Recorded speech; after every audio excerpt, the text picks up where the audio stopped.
अखियों ने खींची कोई और तस्वीर तेरी, रांझिया भूलता है और कोई हीर तेरी। अखियों ने खींची कोई और तस्वीर तेरी, रांझिया भूलता है और कोई हीर तेरी। दर्द की झील का पानी वो क्या पी लिया, जब से तेरा नहीं दिल ना किसी का रहा. از اینجاها رد می شدم گفتم به شمام یه سر بزنم. اون پروژه جدیدتون بود که دفعه قبل گفته بودین چطور پیش میره؟ عالی.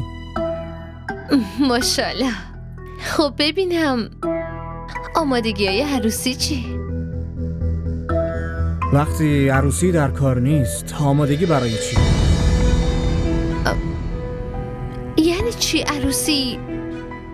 داداش رسید منظورتون چیه؟ من نامزدی رو به هم زدم. یعنی چی نامزدی رو به هم زدین؟ چی شده؟ اتفاقی افتاده؟ این چیزا رو ول کنین. به من بگین قهوه میخورین؟ منشیم قهوه های خوبی درست میکنه. شما هر بار میگین من رد میکنم، پس این بار یه آب میوه میخورم. حالیه. 2 تا آب میوه. آره. من معذرت میخوام که اینو دوباره میپرسم، ولی اگه سوء تفاهمی پیش اومده پس لطفاً به من بگین، من با الینا حرف میزنم. نه سوء تفاهمی پیش نیومده، فقط من فکر میکنم که من و الینا دیگه نمیتونیم با هم ادامه بدیم. چطور نمیتونین با هم ادامه بدین؟ حتما دلیلی داره، یا سر چیزی دعوا کردین؟ چیزی شده؟ نه دلیل خاصی نداره. راستش همسر باید مثل شما باشه، اینقدر مهربون و فرمان بردار و عاشق. شهزاد واقعا آدم خوششانسی.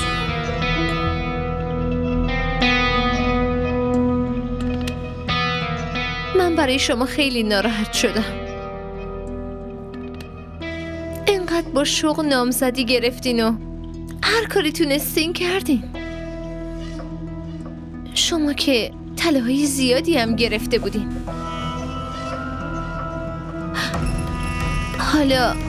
حالا باید پسشون بگیرین. نه بابا قطعا که نه، فقط چند صد هزار دلار طلا بود و نیازی به پس گرفتنشون نیست. عیب نداره. شما دل بزرگی دارین. کاش الینا قدر میدونست. ممنون. اگه به دوستی نیاز داشتین من همیشه اینجا هستم. ممنون هنا، خیلی بهم لطف داری. خیلی خیلی ممنون. نه منو خجالت زده نکنی.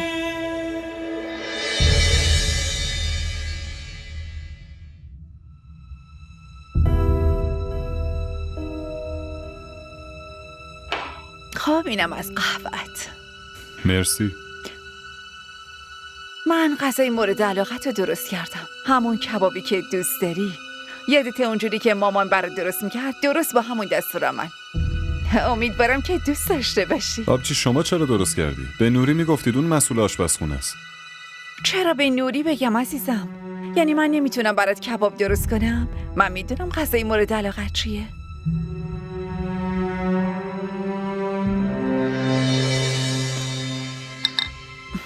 چی شده شهزاد؟ چرا تو فکری عزیزم؟ همه چیز خوبه؟ آبجی بسین و الینا رابطه‌شون به هم خورد. چی؟ به هم زدن؟ اما برای چی؟ اون که از نامزدیش خیلی خوشحال بود، پس چه اتفاقی افتاده؟ بسین جزئیاتو تعریف نکرد، ولی به نظرم به خاطر یه دعوای کوچیک به هم زدن. پس تو حتما بهش بفهم شهزاد. ببین اینجور دعواها تو رابطه ها معمولا پیش میاد. اون باید اینو درک کنه، همین که یه دعوای کوچیکی بینشون پیش اومد نباید رابطه زناشوییشون رو خراب کنن. با حرف زدن قطعا مشکلات حل میشه. اینو بهش بفهمون. آره، ولی چطور بهش بفهمونم؟ اون اصلا نمیخواد چیزی بشنوه. از اولش هم احساساتی بود. تازه خیلی هم افراطیه. شهزاد، من از شنیدن این چیزا واقعا ناراحت میشم. الینا خیلی دختر خوبیه و اون دوتا باید یکم بیشتر از خود گذشتگی کنن. فکر کنم من باید با الینا حرف بزنم و اونو متوجه کنم. ممکن اصلا یه راهی پیدا بشه. تو چی فکر میکنی؟ به نظر تو چی کار کنی؟ آره آبجی، شما با الینا حرف بزنید. منم با اسین حرف میزنم. فعلا که عصبانیتش تموم شدنی نیست. هر موقع یکم آروم شد من باهاش حرف میزنم. نگران نباش، من مطمئنم که یه راه حلی پیدا میشه.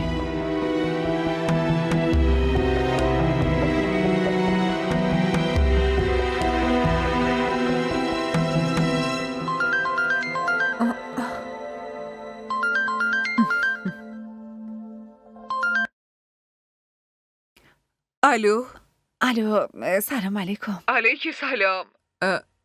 چطوری فرو دخترم؟ من خوبم، متشکرم. خب اگه راستشو بخواین، من موضوع بچه‌ها رو متوجه شدم و گفتم شاید بهتر باشه یه احوالی ازتون بپرسم. چی بگیم دیگه دخترم؟ نسل جوون هستن و اختیارشون دست خودشونه. میخوان به خواست خودشون زندگی کنن. نه به حرف کسی گوش میدن و نه حرف کسی رو میفهمن. آره، شما کاملا درست میگین. جوون شدن ولی هنوز بچن خاله. اون تجربه‌ای که ماها توی زندگیمون داشتیم نمیتونن به اونا برسن. و من فکر میکنم که الان وقتشه که اونا از تجربه ما استفاده کنن. دخترم، من حرفتو میفهمم، اما اونا خیلی تصمیم عجولانه‌ای گرفتن. بله خاله جان، شما کاملا درست میگین. اما ما هم همینجوری نباید دست رو دست بذاریم و بشینیم. برای دوام زندگیشون باید یه کاری بکنیم. نظر شما چیه؟ دخترم، من نیت پاکتو قدر میدونم عزیزم. من خودمم میخوام که الینا حرف شما رو گوش بده، اما نمیدونم چرا فکر میکنم دیگه خوب نمیشه عزیزم. نمیدونم چرا لجبازی میکنه، حال اینکه دختر من هیچ وقت اینجور لجباز نبود. فقط تجربه های تلخ زندگی اونو تلخ ساخته عزیزم. پس من فردا میتونم شما رو ببینم؟ آره دخترم، حتما. من منتظرت هستم. باشه خاله، پس من فردا عصر میام پیشتون. شما هم نگران نباشین، شهزادم با آیسین حرف میزنه. خدا اگه بخواد همه چیز درست میشه. انشالله. خوبه دخترم، خدا حافظت. خدا کنه همین جوری بشه. حنا، تو که به هم گفتی که شهرزاد حالش خوب نیست، میگفتی که سردرد داره مرتب. تو اینجا چی کار میکنی؟ تو الان باید خونت باشی و مراقب شوهرت باشی. به فکر دخترت نیستی مامان؟ که ممکنه دلتنگت باشه؟ فقط فکر دامادتی. شما اولین مادر تو دنیا هستی که از اومدن دخترت به خونش ناراحت شده.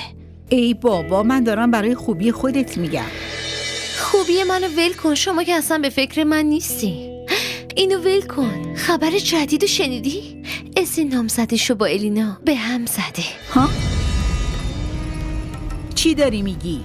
راستشو میگم. به شما کسی نگفت؟ من فکر کردم الان همه خبر دارن. آخه دلیلش چی بوده؟ چرا این کارو کردن؟ نمیدونم. حتما یه بیادبی کرده.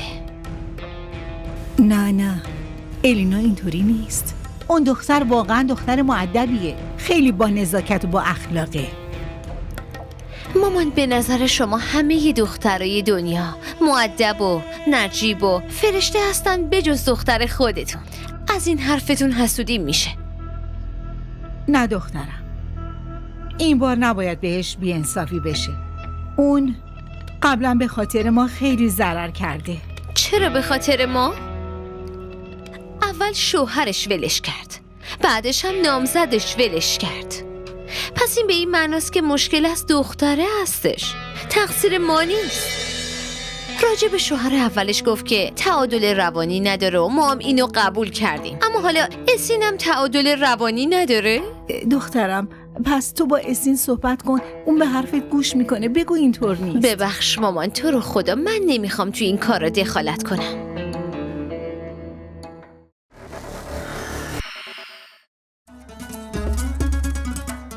DDTV شبکه محبوب فارسی زبان در آمریکا. سابسکرایب کنید و تمام سریال های مورد علاقه خود را در سراسر دنیا تماشا کنید.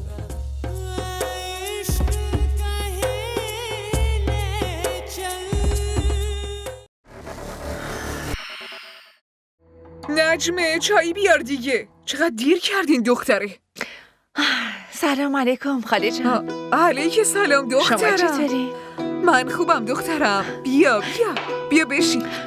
خب حالتون چطوره خاله؟ خدا رو شکر من کاملا خوبم عزیزم. الینا تو حالت چطوره؟ خوبم.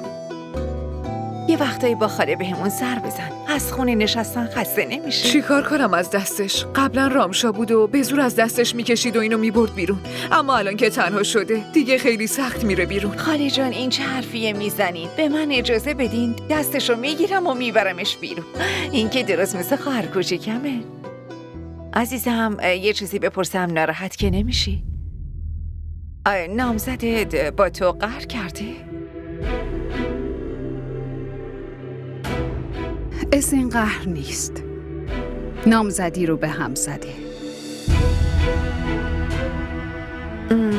نامزدی رو به هم زدی؟ اما چرا؟ چی داری میگی تو؟ اینو که از خودش بپرسین یا از حنا بپرسین، چون بی اجازه اون هیچ کاری نمیکنه. فقط به خوشحالی اون فکر میکنه، نه خوشحالی نامزدش.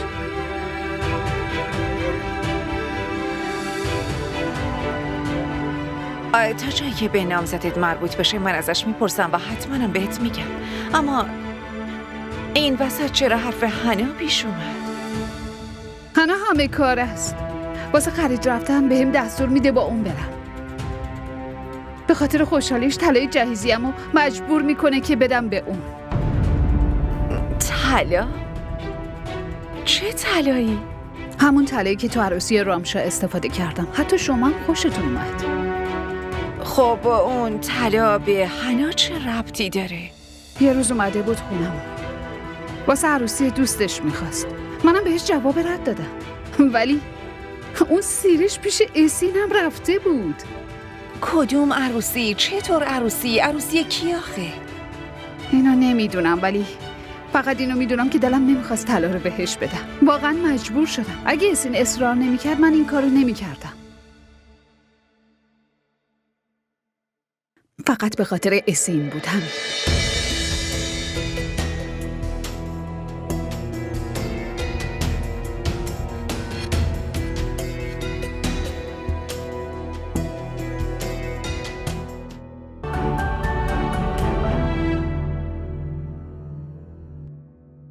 نازیه، بله خانم. بهتون گفته بودم با مدیر تدارکات حتما حرف بزنین و بهش بگین که مراسممون برای 10 هستش.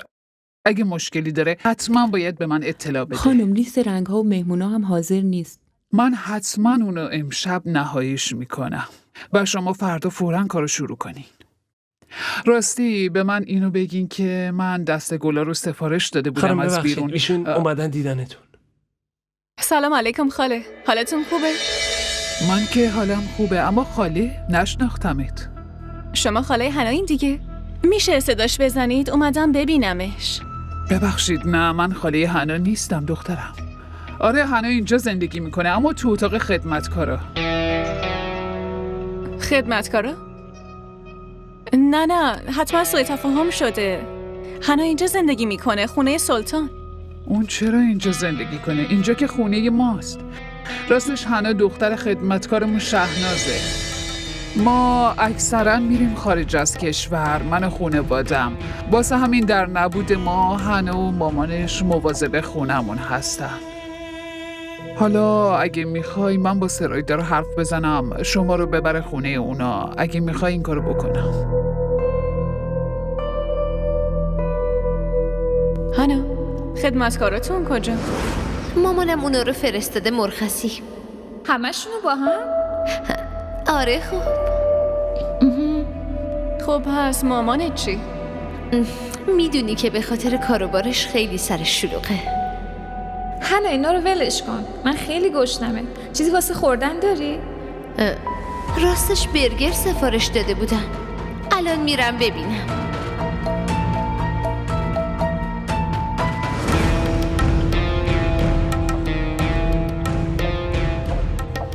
باشه ممنونم. من دیگه میرم. نازیه، این دختره یا مهمون دیگه ای در غیاب من اینجا میان؟ پس چرا اینجوری میگفت؟ ببین عزیزم، به عنوان خواهر دوست نامزدت ازت سوال میکنم. من میتونم کاری برای بهتر شدن رابطه تو و نامزدت انجام بدم؟ اگه دنبال جوابین باید بگم که من دیگه نمیخوام این رابطه رو ادامه بدم. ما را در شبکه‌های اجتماعی دنبال کنید.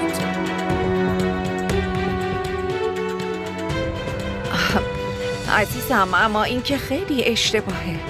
درسته حرفای کوچیک و بزرگ پیش میاد، اما این به این معنا نیست که به خاطر یه حرف کوچیک رابطه تو از بین ببرین. و اینکه تو یه دختر فهمیده و عاقلی هستی، پس چرا این تصمیم احمقانه رو میگیری؟ راستشو بخوای این ازدواج دومته و خب باید با احتیاط رفتار کنی، نه؟ والا دخترم، منم همین حرفو میخوام بهش بفهمونم. اما شما چی میخواین؟ من برگردم سر خونه اولم که به سختی ازش اومدم بیرون؟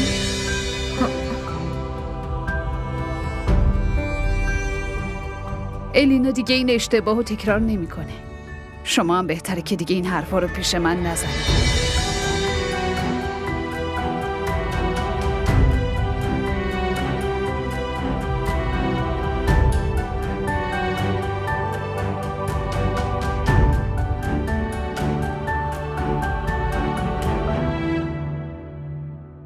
اوهو، خانم هنا شهزاد، همسر یه تاجر خیلی بزرگ، در واقع دختر یه خدمتکار خونه. تو پیش خودت چی فکر کردی؟ تا کی میتونستی واقعیت رو پنهان کنی؟ بالاخره که رازت فاش شد مگه نه؟ رامونه گوش کن عزیزم، برات سوء تفاهم پیش اومده. بیا بس دیگه دختر، باز چی سر هم میکنی؟ حالا که من اومدم و با صاحب اصلی این خونه حرف زدم، دیگه چی داری که بگی؟ بازم یه دروغ بزرگ دیگه؟ امروز آخرین روز دوستی ما بود. شنیدی؟ آخرین روز. ای کاش این دروغو به هم نمیگفتی. مگه چی میشد که بگی فقیری؟ فقیر بودن و دختر یه آدم خوب بودن که جرم نیست. تو به من دروغو به این بزرگی گفتی و منو بازیم دادی. من خیلی متعجب و ناراحتم. همینجوری هم با فریب احتمالاً شهزادو به دام انداختی. بدبخت شهزاد، دیگه داری از حدت فراتر میری. فقط خفه شو. میتونی خفه شی لطفاً؟ وای خدایا، ببینم این دختره دروغو دوست منه. تأسف آوره. رامونا،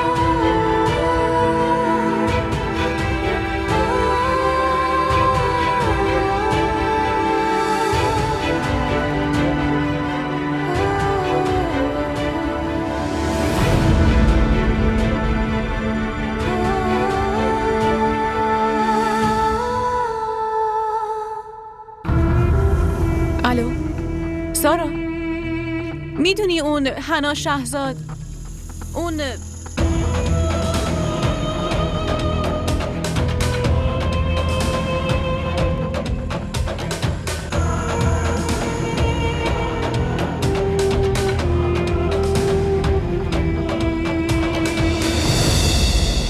شهزاد عزیزم، من دارم اینو بهت میگم که اون طلای ماست. تو به من بگو طلا چطوری از کمد اومده بیرون و از اون مهمتر چطور به دست الینا رسیده؟ آخه این چطور ممکنه؟ آبجی چطور میتونی با اطمینان اینو بگی؟ چون من مطمئنم شهزاد که اون طلای ماست. من میدونم. الینا بهم گفت که حنا بهش زنگ زده و طلا رو برای چه میدونم یه جشن عروسی خواسته. تو به من بگو کدوم فامیلش اون عروسیش بوده و کجا میخواست اون طلا رو بندازه؟ و وقتی گفتی برو کمدو ببین، منم رفتم کمدو دیدم و طلا اونجا نبود. تو گاف صندوقم نبود. پس طلا کجاست؟ اون دختر فقط میخواست منو دروغگو کنه. اون که آبروی خانواده ما رو به 2 قرون فروخت. نمیتونی بفهمی شهزاد. نمیدونی چطوری جلوی الینا آبروم رفت و تحقیر شدم وقتی اون بهم گفت که به زور طلا رو ازش خواسته و وقتی اون رد کرده رفته به اسین گفته. واقعا درسته؟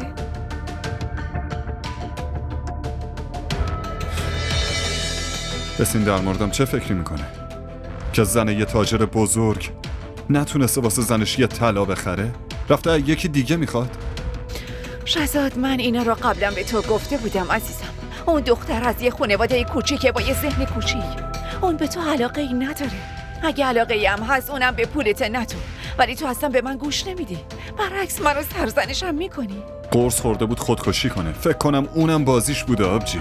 اون شهناز خیلی ما رو خوب احمق فرض کرد. بهم گفت خانم من براتون یه دختر خوب پیدا میکنم، ولی زن فریبکار دختر خودشو معرفی کرد. رفتار برادرش هم که از مادره و دختر بدتر بود فریبمون داد اومد تیغمون بزنه. وقتی با اون زیرکی شماره تو رو از من گرفت همون موقع فهمیدم که چه دختر آب زیر کا و زرنگیه. من قبلا هم پول تو خونه میذاشتم چون گاهی به پول نقد نیاز داشتم. هیچ وقتم حسابش نمیکردم. نمیدونم از اونا چقدر برداشته. گاهی میفهمیدم که پول از تو کمد کم شده، ولی فکر میکردم توهم زدم. اگه صادق باشم شهزاد، من برای از دست رفتن پولا ناراحت نیستم. خدا بهت بیشتر میده، پولای بیشتری به دست میاری. من از این ناراحتم که جلوی مردم، جلوی دوست و آشنا آبرومونو با خاک یکسان کرد. تازه بدتر از اون این که نامزدی الینا با شوهرش رو اون خراب کرده. اون بینشون دخالت کرده. اینو از کجا فهمیدی؟ از اونجایی فهمیدم که الینا خودش بهم گفت با حنا تلفنی حرف زده و ازش پرسیده که سلیقش چیه و چی میخواد. بعدم خودش گفته که فکر کنم نمیخوای با من بری خرید و میدونی دیگه به حرف الینا گوش نداده و گوشی رو قطع کرده. و بعد؟ خب بعد دیگه چی میشه؟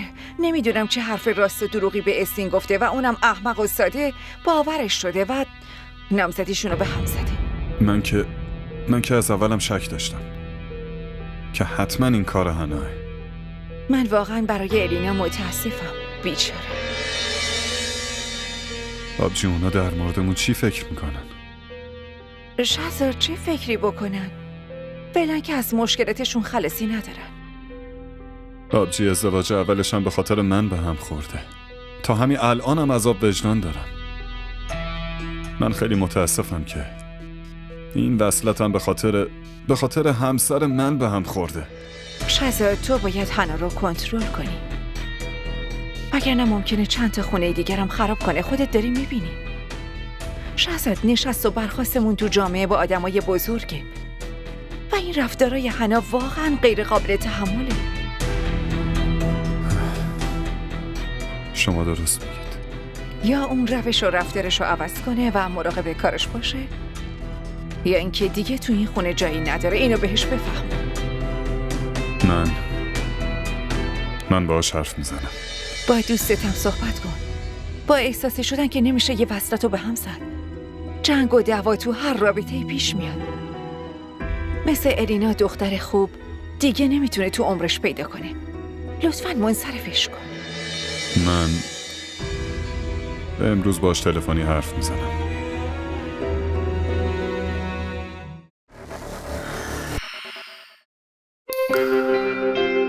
DDTV شبکه محبوب فارسی زبان در آلمان.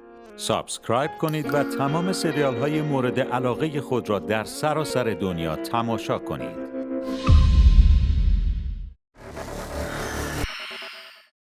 دختر چطوری؟ خدا رو شکر خوبه. اونو پیش مامان گذاشتم اومدم.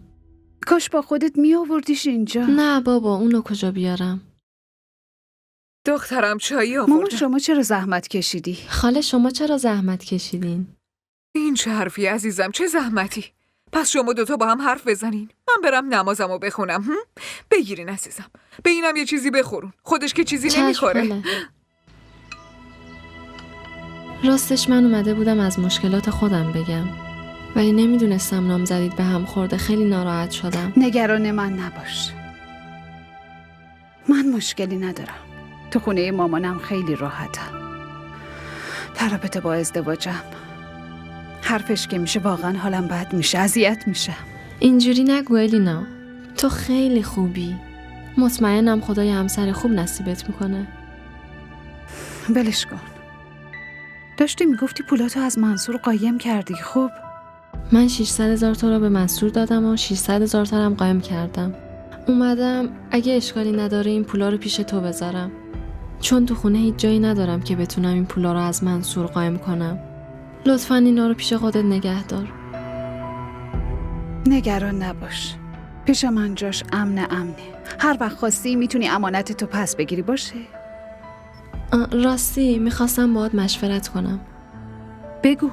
داشتم فکر میکردم برم روستا پیش خالم. میخوام با این پولای کاری رو شروع کنم. میخوام واسه خودم کار کنم. شاید نزدیکای شهر یه بوتیک باز کنم. و اگه منصور بفهمه چی میشه؟ منم از همین میترسم، ولی هر روزم که نمیتونم کتک بخورم الینا. آره راست میگی. پس حتما برو. حواسم بهت هست. خودم کنارته. همه چی درست میشه. آره منتظر فرصت مناسبم. یه چیزی بخور. همش حرف زدی. ممنونم، من چایی میخورم.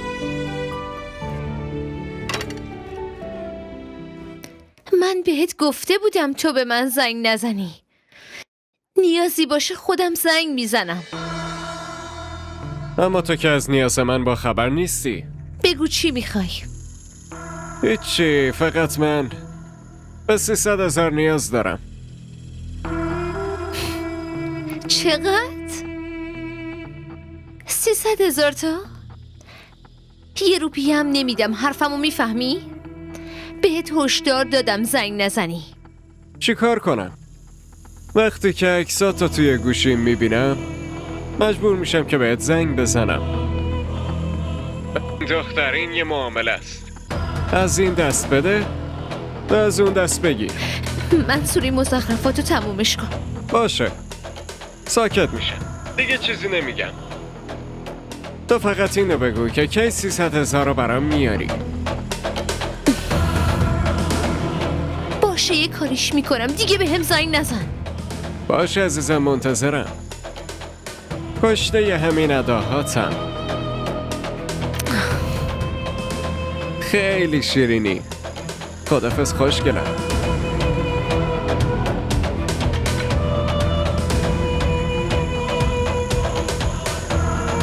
ما را در شبکه‌های اجتماعی دنبال کنید.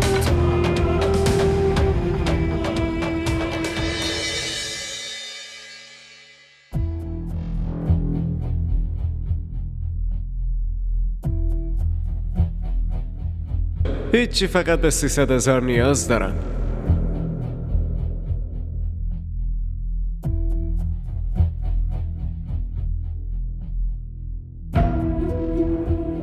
ببین دختر، این یه معامله است.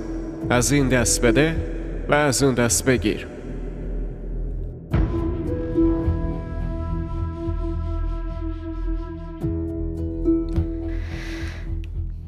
نمیتونین حدس بزنین الینا با من چه کارایی میکنه. الینا با شما چه ارتباطی داره؟ شما که رابطتون رو باهاش تموم کردین،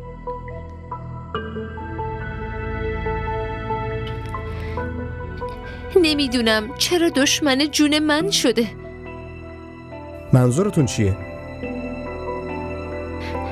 نمیفهمم مشکل از کجاست. هر زمان هر لحظه مدام داره زنگ میزنه، گاهی به شهزاد، گاهی هم به آبجی فرو و حرفای دروغ راجبم میگه. پس شما به آبجی فروح و شهزاد اعتماد کنین و همه چی رو بهشون بگین. در اصل باید اینجوری باشه، ولی اون خانواده الینا رو دوست داره. خب شما خودتون میدونین شهزاد از اولم الینا رو میخواست. شما باید با آبجی فروح حرف بزنین. شما عروس اون خونه این. همه چی به این آسونیه نیست هستیم. شما میدونین آبجی فروح چقدر ازم متنفره؟ از اولش هم میخواست شهزاد با اون ازدواج کنه و من تو زندگیش نباشم. به خاطر همین همه حرفای الینا رو 100 برابر میکنه و تحویل شهزاد میده و اونم باور میکنه. بهتون چی بگم؟ حالا چی میگه الینا؟ و اینا چطور به حرفش اعتماد میکنن؟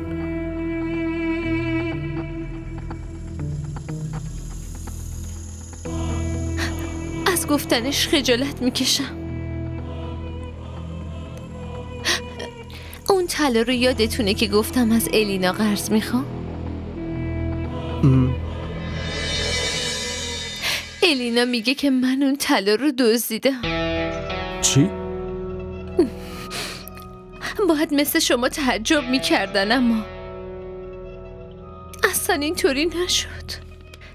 آبجی فروح به حرف الینا گوش میده یا داره تظاهر میکنه بهش گوش میده. من نمیتونم تشخیص بدم. شاید میخوان منو از اون خونه بیرون کنن. هر روزم تو گوش شهزادو پر میکنه. منم حالم خوب نیست و مریض شدم، باید برم پیش دکتر. وقتی به شهزاد میگم که باید برم دکتر و پول لازم دارم، میدونین چی میگه؟ اون بهم گفت که تو دزدی و پیش دزد پول هست. من باورم نمیشه که شهزاد اینقدر میتونه آدم پستی باشه. در واقع من اینو باور نمی کنم و متاسف میشم که اون دوستمه. با آبجی فروح من فکر میکردم اون خیلی فهمیده است. من چی بهتون بگم اسین؟ دکتر تشخیص داده افسردگی شدید دارم و میگه که حال ذهنی و روحی من اصلا خوب نیست و اگه درمانش نکنم دیوونه میشم. واقعا خیلی ناراحت کننده است. زن داداش، اگه میدونین من با شهرزاد حرف بزنم. خواهش میکنم محض رضای خدا به شهرزاد چیزی نگی. حالا که فقط دیوونه شدم، ولی شهرزاد اینجوری نمیذارد. اما اگه منو طلاق بده خودمو میکشم. نه خواهش میکنم.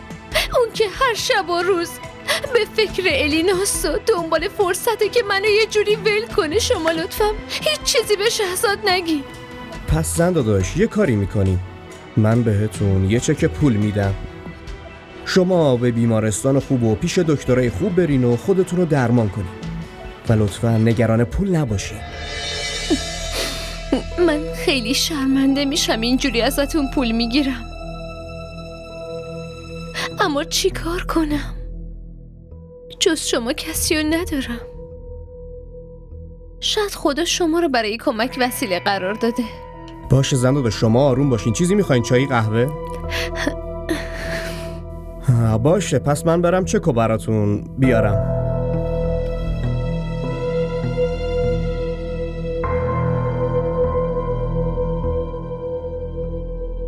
هنو چرا اشکت نمیاد؟